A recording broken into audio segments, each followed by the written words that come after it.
सभी को जय गुरुदेव।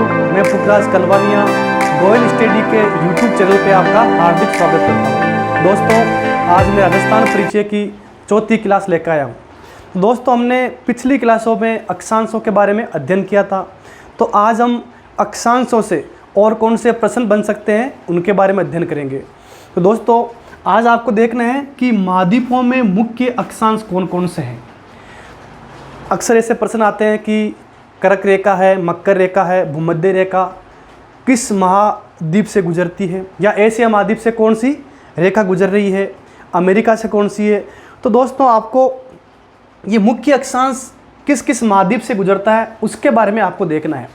तो दोस्तों, इसके लिए एक ट्रिक है, वो ट्रिक आप याद कर लो। आपको पूरे अक्षांश, जो मुख्य अक्षांश है 7 महाद्वीपों से गुजर रहे हैं, वो आपको पता चल जाएगा। तो देखिए ट्रिक क्या है। ट्रिक में आपको याद करना है कि 3 आम है और 3 ही कवि है। तो आपको देखना है कि 3 आम है और 3 कवि है, उससे आप याद करना। देखिए, जो महाद्वीपों का क्रम है क्षेत्रफल के हिसाब से, उसमें आप देखना, पहला है एशिया, पहला है एशिया महाद्वीप। फिर दूसरा महाद्वीप है वो है अफ्रीका। फिर कौन सा है? अफ्रीका। फिर आपको देखना है तीसरा महाद्वीप है क्षेत्रफल की दृष्टि से, वो कौन सा है? उत्तरी अमेरिका, उत्तरी अमेरिका। फिर आपको देखना है चौथा, और वो है दक्षिणी अमेरिका। देखिए, क्षेत्रफल के हिसाब से अगर आप देखोगे क्रम में, तो 5वां अंटार्कटिका महाद्वीप आएगा। दोस्तों, उसको आपको छोड़ना है कि वहाँ से कोई मुख्य अक्षांश गुजरता नहीं है। तो आपको देखना है कि 5वां आपने अंटार्कटिका छोड़ दिया और यहाँ पर क्या ले लिया है? यूरोप महाद्वीप। फिर आपको देखना है 6वां, और उसमें आपको रखना है ऑस्ट्रेलिया। अब हम एक ट्रिक बना रहे हैं, उस ट्रिक से आपको जितने भी महाद्वीप है, उन महाद्वीपों से कौन कौन से मुख्य अक्षांश गुजरते हैं वो आपको पता चल जाएगा। तो मैंने आपको बोला कि 3 आम है और 3 कवि है, उनको कैसे जमाना है याद करने के लिए। देखिए,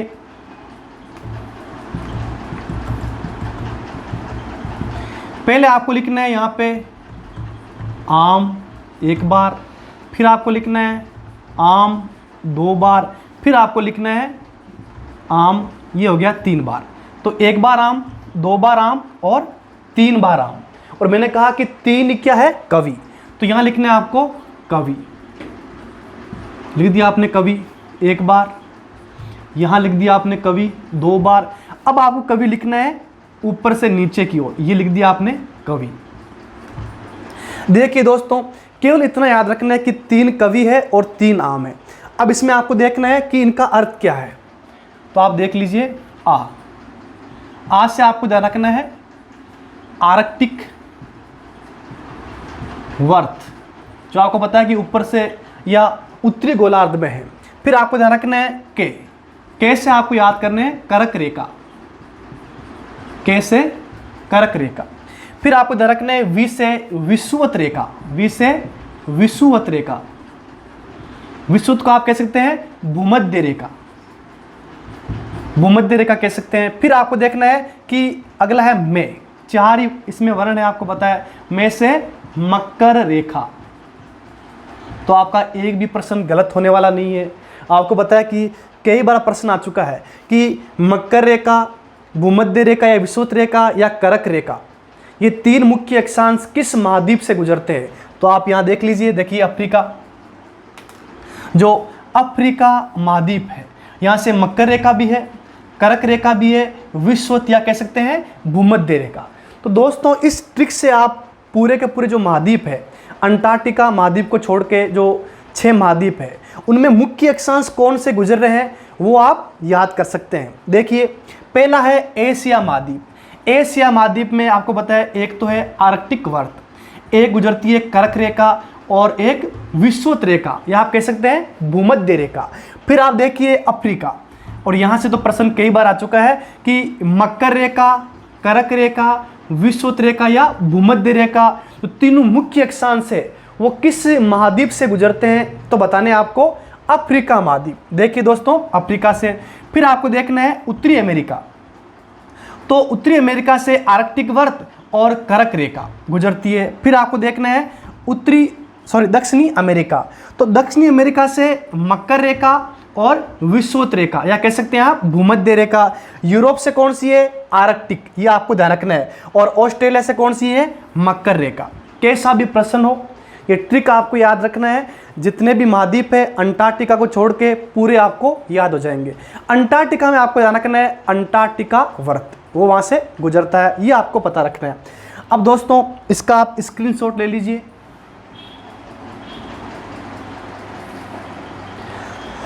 तो आपने स्क्रीनशॉट ले लिया होगा। अब हम देखेंगे कि जो कर्क रेखा है वो अपने एशिया महाद्वीप से गुजर रही है। कर्क रेखा है अपने भारत से गुजर रही है। भारत के संदर्भ में हमने अध्ययन किया था। तो आपको देखना है कि जो अपना भारत है, तो भारत के जो 8 राज्य है वहाँ से कर्क रेखा गुजरती है। तो अगला ये प्रश्न बनेगा कि कर्क रेखा भारत के 8 राज्यों से गुजरती है, तो 8 राज्यों में सर्वाधिक कहाँ से गुजरती है, ये आपको याद करना है। कर्क रेखा में कर्क रेखा है वो भारत के 8 राज्यों से गुजरती है। तो 8 राज्यों में सर्वाधिक कहाँ से गुजरती है, ये आपको याद करना है, सर्वाधिक। तो दोस्तों आपको ध्यान रखना है कि 8 राज्य में अगर आप पश्चिम से चलेंगे, तो पहले आपको बताया कि मैंने आपको एक ट्रिक बताई थी, तो गर्म छत पर जा और बंगाल का पूरा मजा ले। गुजरात है, राजस्थान है, मध्य प्रदेश है गर्म। फिर आपको ध्यान छत से छत्तीसगढ़, जा से झारखंड, पश्चिमी बंगाल, और आपको ध्यान रखना है त्रिपुरा और मिजोरम। ये जो 8 राज्य हैं, 8 राज्यों में सर्वाधिक कर्क रेखा किस राज्य से गुजरती है, तो वो है मध्य प्रदेश। तो मध्य प्रदेश में आपको ध्यान रखना है कर्क रेखा की लंबाई सर्वाधिक है। फिर आपसे पूछेंगे कि कर्क रेखा की न्यूनतम लंबाई 8 राज्यों में किस राज्य में है, तो वो अपना है राजस्थान। तो ध्यान रखना है राजस्थान में कर्क रेखा की जो लंबाई है भारत में जो 8 राज्य हैं उनमें सबसे कम है। अब दोस्तों आपको ये देखना है कि कर्क रेखा से भारत के संदर्भ में और कैसे प्रश्न आ सकते हैं। तो आपसे ऐसा प्रश्न किया जा सकता है कि कर्क रेखा के नज़दीक या कर्क रेखा पे कौन से भारत के शहर है। दोस्तों अगर आपको याद करना है कि भारत के कौन कौन से शहर कर्क रेखा पर है, भारत के शहर, तो इसके लिए एक ट्रिक है, और वो ट्रिक आपको याद करना है गुरबा। दोस्तों भारत के कौन कौन से शहर कर्क रेखा पर स्थित है, अगर आपको याद करना है तो एक ट्रिक याद करनी है, और वो है गुरबा। देखिए पहले आपको जी से याद करना है, 1 नंबर जी से, तो इसमें होगा गांधीनगर। गांधीनगर सबको पता है कि गुजरात में पड़ता है। फिर आपको यू से आपको याद करना है उज्जैन। उज्जैन भी कहां पर है? कर्क रेखा के पास। फिर आपको आर से याद करना है रांची। रांची। फिर आपको याद करना है बी से 4 नंबर, और वो है भोपाल। ठीक है। फिर दोस्तों आपको ए से याद करना है 5 नंबर, और यह है अग्रतला। अग्रतला। तो दोस्तों जो भारत के 5 शहर है वहाँ से कर्क रेखा गुजरती है, उनको याद करने की ट्रिक क्या है, तो आपको बताना है गुरबा। आपको ऐसे याद करना है। तो जी से गांधीनगर, यू से उज्जैन, आर से रांची, और बी से भोपाल, और ए से अग्रतला। तो दोस्तों हमने अक्षांशों का अध्ययन किया था। आज हम दूसरा जो है देशांतर, उसके बारे में अध्ययन करेंगे। तो दोस्तों आप इसका एक स्क्रीनशॉट ले लीजिए।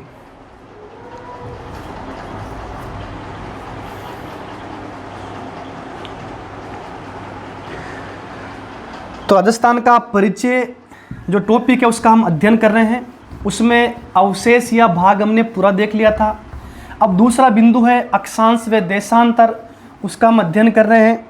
उसमें अक्षांशों के बारे में हमने जाना था। आज दूसरा जो अपना है और वो है देशांतर। दूसरा अपना क्या है? देशांतर। देशांतर के बारे में हमें जानना है। देशांतर क्या होते हैं, कितने होते हैं, इसकी विशेषता क्या है, मुख्य देशांतर कौन सा है। उसके बाद हम लेंगे राजस्थान का अक्षांशीय विस्तार और देशांतरीय विस्तार। दोस्तों आपको यहाँ पे संपूर्ण जो राजस्थान का परिचय है उसका अध्ययन कराया जा रहा है, तो आप हमारे साथ बने रहें। दोस्तों, तो देशांतर किसे कहते हैं, इसकी परिभाषा क्या है वो आपको देखना है। देखिए, ये अपना है ग्लोब, पृथ्वी का छोटा प्रारूप है जिसे हम ग्लोब कहते हैं। सामान्य भाषा में अगर मैं आपसे कहूँ, जो हमने ऐसे कह सकते हैं कि पूर्व से पश्चिम की ओर, या कह सकते हैं कि आड़े, वो क्या होते हैं, अक्षांश होते हैं, और जो खड़े होते हैं उन्हें क्या कहते हैं, देशांतर। लेकिन देशांतर की जो परिभाषा है वो आपको देखना है दोस्तों। देखिए, ये है उत्तरी ध्रुव, इसे हम क्या बोलेंगे, उत्तरी ध्रुव कहेंगे। नीचे वाला भाग है, इसे हम बोलेंगे दक्षिणी ध्रुव, दक्षिणी ध्रुव। देखिए दोस्तों, तो देशांतर है उसकी परिभाषा क्या है, तो आपको ध्यान रखना है कि उत्तरी ध्रुव व दक्षिणी ध्रुव को मिलाने वाली अर्धवर्त रेखा देशांतर कहलाती है। तो क्या बताओगे आप, आपको ध्यान रखना है देशांतर की परिभाषा क्या है, उत्तरी ध्रुव व दक्षिणी ध्रुव को मिलाने वाली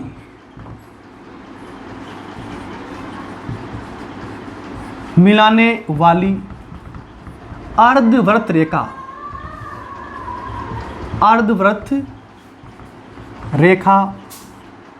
देशांतर कहलाती है, देशांतर कहलाती है। देखिए दोस्तों, हमने जो अक्षांशों का अध्ययन किया था, तो मैंने आपको बताया कि जितने भी अक्षांश होते हैं वो होते हैं पूर्ण वर्त। लेकिन आपको ध्यान रखना है, जितने भी देशांतर होते हैं वो कैसे होते हैं, अर्धवर्त होते हैं। एक पूरा वर्त नहीं बनाता है, वो क्या होता है, अर्धवर्त। जैसे आपको देखना है, ये उत्तरी ध्रुव है, दक्षिण ध्रुव को मिला रहा है ऐसे, इसे हम क्या बोलेंगे, देशांतर। ये उत्तर में उत्तरी ध्रुव से आते हैं और दक्षिण में दक्षिणी जो ध्रुव है वहाँ के सभी सारे मिल जाते हैं। ये अपने क्या हो गए हैं, देशांतर। तो आपको पता रखना है कि देशांतर वे होते हैं उत्तरी ध्रुव व दक्षिणी ध्रुव को मिलाने वाली अर्धवर्त जो रेखाएं होती है उसे हम देशांतर कहते हैं। अगला, तो आपसे पूछेंगे कि देशांतर रेखाएं कितनी होती है। अगर आपसे पूछे कि देशांतर कितने होते हैं या देशांतर रेखाएं कितनी होती है, तो आपका उत्तर एक ही होना चाहिए, 360। अगर आपसे पूछे कि कुल पृथ्वी पर देशांतर या देशांतर रेखाएं कितनी है, तो आपको बताना है 360। पृथ्वी पर 360 क्या होते हैं, देशांतर। ये आपको पता होना चाहिए। अब आपको देखना है कि जो देशांतर होते हैं, देशांतरों से हम क्या अध्ययन कर सकते हैं, क्या ज्ञात कर सकते हैं। तो आपको ध्यान रखना है दोस्तों, देशांतरों से हम किसी भी देश का समय या तिथि है उसको ज्ञात कर सकते हैं देशांतरों से। ये आपको पता होना चाहिए। अब देखिए दोस्तों कि मुख्य देशांतर कौन कौन से हैं, उनका हम अध्ययन करेंगे कि मुख्य कौन कौन से हैं। उससे पहले आपको ये देखना है कि देशांतर रेखाएं होती है, उनके बीच में जो दूरी होती है वो कितनी होती है। तो आपको पता रखना है कि देशांतर रेखाएं हैं, उनकी जो बीच की दूरी सर्वाधिक होती है वो होती है भूमध्य रेखा पे। देखिए यहाँ पर है भूमध्य रेखा, जिसे हम बोलते हैं 0 डिग्री अक्षांश रेखा। जो भूमध्य रेखा है, यहाँ पे देशांतर रेखाओं की जो दूरी होगी वो समान होगी। इसके अलावा चाहे आप उत्तर में चले जाओ, दक्षिण में चले जाओ, समान नहीं होगी। और सर्वाधिक भी कहाँ होगी, भूमध्य रेखा पे। और वो कितनी होगी, वो भी आपको ध्यान रखना है, वो होगी 111.32 किलोमीटर। तो आपको ध्यान रखना है कि देशांतर रेखाएं होती है, उनके बीच में जो दूरी होती है सर्वाधिक कहाँ होती है, भूमध्य रेखा पे। और इसके बाद आपको पता है कि जैसे जैसे आप उत्तर में जाओगे धीरे धीरे कम होती जाएगी और यहाँ पे शून्य हो जाएगी। दक्षिण में भी ऐसा ही है, अगर दक्षिण में जाओगे तो धीरे धीरे कम होती जाएगी और यहाँ पर क्या हो जाएगी, शून्य हो जाएगी। तो सर्वाधिक दूरी कहाँ पर है, तो क्या बताओगे, भूमध्य रेखा पे। दोस्तों अब आपको देखना है कि पृथ्वी पे मुख्य देशांतर रेखाएं कौन कौन सी है, उनके बारे में हम अध्ययन करेंगे। तो आप इसका स्क्रीनशॉट ले लीजिए। चलो अब हम देखेंगे कि पृथ्वी पे मुख्य देशांतर रेखाएं कौन कौन सी है, उनके बारे में हम अध्ययन करेंगे।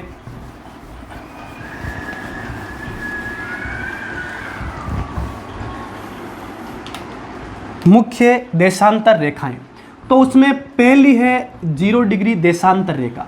0 डिग्री देशांतर रेखा, 0 डिग्री देशांतर रेखा देखिए, ये अपना है ग्लोब। ग्लोब में आपको देखना है कि 0 डिग्री देशांतर रेखा है वो कहाँ पर है। ये हो गया अपना उत्तरी ध्रुव, ये आपको ध्यान रखना है, और ये हो गया अपना दक्षिणी ध्रुव। अब देखिए यहाँ पर एक मुख्य देशांतर रेखा है, इसका नाम है 0 डिग्री देशांतर रेखा।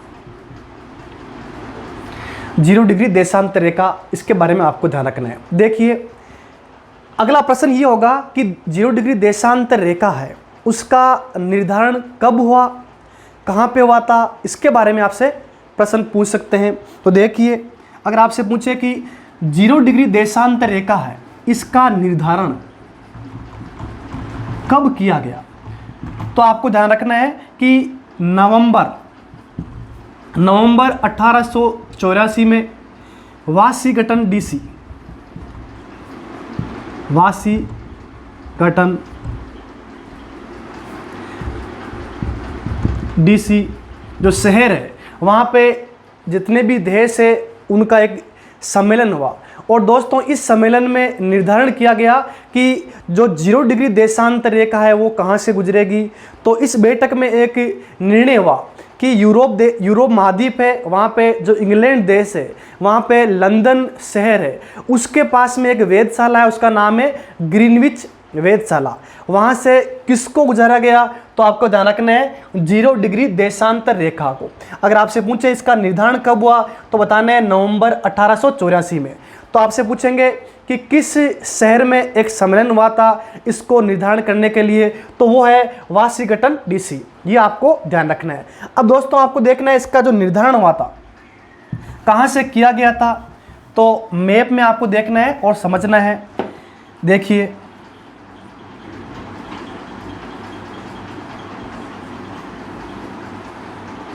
ये अपना है उत्तरी अमेरिका, ये कौन सा है, उत्तरी अमेरिका। नीचे वाला भाग है ये है दक्षिणी अमेरिका, ये हो गया दक्षिणी अमेरिका। फिर आपको देखना है कि यहाँ पे महाद्वीप है यूरोप,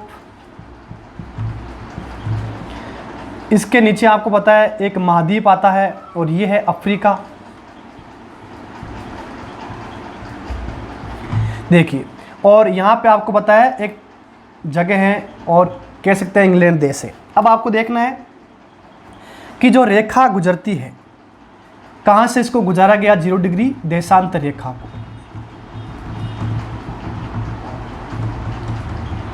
तो दोस्तों ये है 0 डिग्री देशांतर रेखा।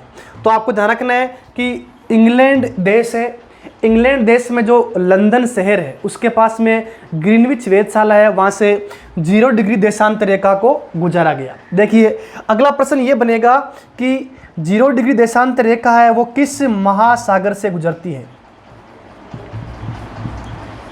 ये प्रश्न कई बार आ चुका है, तो दोस्तों आपको यहीं पर याद कर लेना है कि 0 डिग्री देशांतर रेखा किस महासागर से गुजरती है।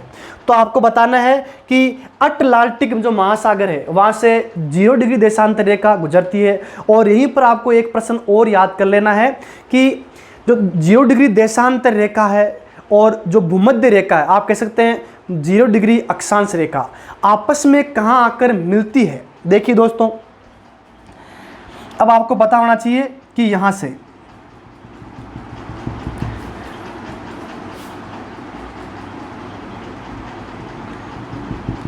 एक रेखा गुजर रही है और इसका नाम है भूमध्य रेखा।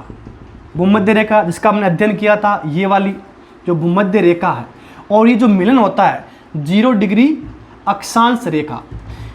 भूमध्य रेखा या 0 डिग्री अक्षांश रेखा व 0 डिग्री देशांतर रेखा का जो मिलन होता है वो कहाँ पे होता है, ऐसा प्रश्न आ सकता है। तो आपको ध्यान रखना है कि अटलांटिक महासागर, ये महासागर कौन सा है? अटलांटिक महासागर है। इस महासागर में भूमध्य रेखा व 0 डिग्री देशांतर रेखा या ग्रीनविच रेखा है, उनका मिलन होता है। तो 2 प्रश्न हो गए अपने कि 0 डिग्री देशांतर रेखा किस महासागर से गुजरती है? अटलांटिक महासागर।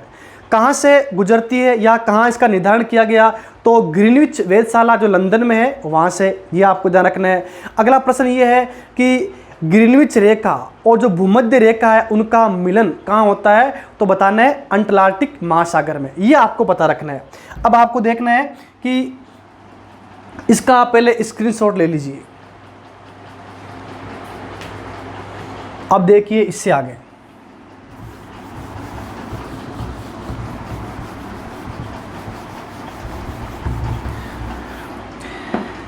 जीरो डिग्री देशांतर रेखा है, इसके उपनाम क्या है वो आपको देखना है। इन्हें और किन नामों से जाना जाता है? अगला है उपनाम। दोस्तों आपको ध्यान रखना है कि 0 डिग्री देशांतर रेखा, इसके मैं उपनाम बता रहा हूं, इन्हें और क्या क्या कहते हैं। तो आपको ध्यान रखना है, इसका एक नाम है ग्रीनविच रेखा। ग्रीनविच रेखा। दूसरा इसे बोलते हैं प्रधान देशांतर रेखा। प्रधान देशांतर रेखा। अगला इसका नाम है प्रधान मध्याह्न रेखा। प्रधान मध्याह्न रेखा। अगला आपको देखना है, इसी का नाम है प्रधान यामोत्तर रेखा। प्रधान यामोत्तर रेखा। फिर इसका एक और नाम है, वो है GMT।